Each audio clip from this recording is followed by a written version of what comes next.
নমস্কাৰ, মোৰ নাম ডেভিডson দৈমাৰী। মই পানেৰী ভেৰগাঁৱৰ, ডিষ্ট্ৰিক্ট হ'ল ওদালগুৰি।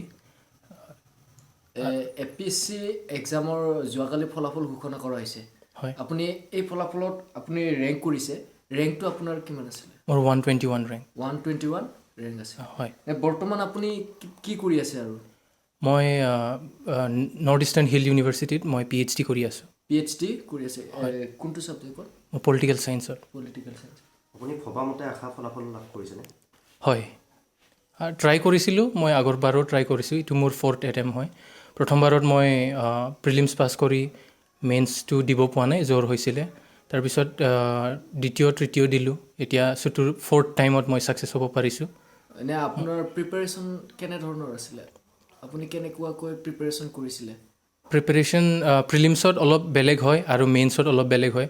প্ৰিলিমছত বস্তুটো এক্সক্লুচিভ, মানে বহুত বস্তুটো পঢ়িব লাগে, আৰু মেইনছত হ'লে অলপ ইনডেপ্থো পঢ়িব লাগে। চ' তেনেকুৱা আছিল প্ৰিপাৰেশ্যন। কিতাপ মই মেইনলি ইণ্টাৰনেট চ'ৰ্চৰ পৰা প্ৰিপেয়াৰ কৰিছোঁ। ষ্টৰত বহুত মেটেৰিয়েলছ আছে, সেইবোৰৰ পৰা প্ৰিপেয়াৰ কৰিছোঁ।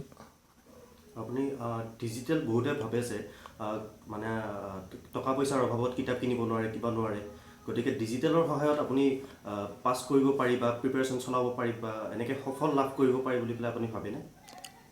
অল্ড চিলেবাছত হ'লে মইতো ইণ্টাৰনেটৰ পৰাই মেক্সিমাম পঢ়িছোঁ বুলি ক'ব পাৰে। অফক'ৰ্ছ কিতাপৰো হেল্প লৈছোঁ। আপোনাৰ পৰিয়ালৰ পৰা কেনেধৰণৰ সঁহাৰি পাইছিলে? প্ৰথমতে মই ইছুক ধন্যবাদ দিব লাগিব। মোক ভাল স্বাস্থ্য দিলে, হেল্প কৰিলে, ইয়াৰ কাৰণে মই যীচুক ধন্যবাদ দিছোঁ প্ৰথমতে।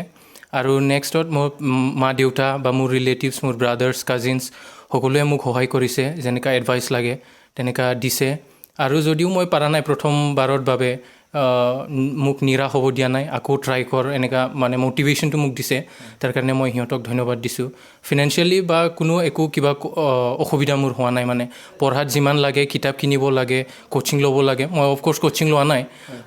যিমানখিনি লাগে মোক ৰেডি টু হেল্প, মানে তো মই থেংক ইউ ক'ব বিচাৰিছোঁ মোৰ মা দেউতা আৰু মোৰ আংকল আণ্টি ৰিলেটিভ চবকে থেংক ইউ ক'ব বিচাৰিছোঁ। আপোনাৰ জীৱনৰ লক্ষ্য মেইনলি চিভিল ছাৰ্ভিচতে আছিলে নেকি? চিভিল ছাৰ্ভিচতে আছিলে। তাৰপিছত মই এজ এ বেকআপ অপশ্যন মই প্ৰফেচৰ হোৱাটো থৈ দিছিলোঁ। এতিয়া মই ছাকচেছফুল হ'ব পাৰিছোঁ বুলি মই ভাবোঁ।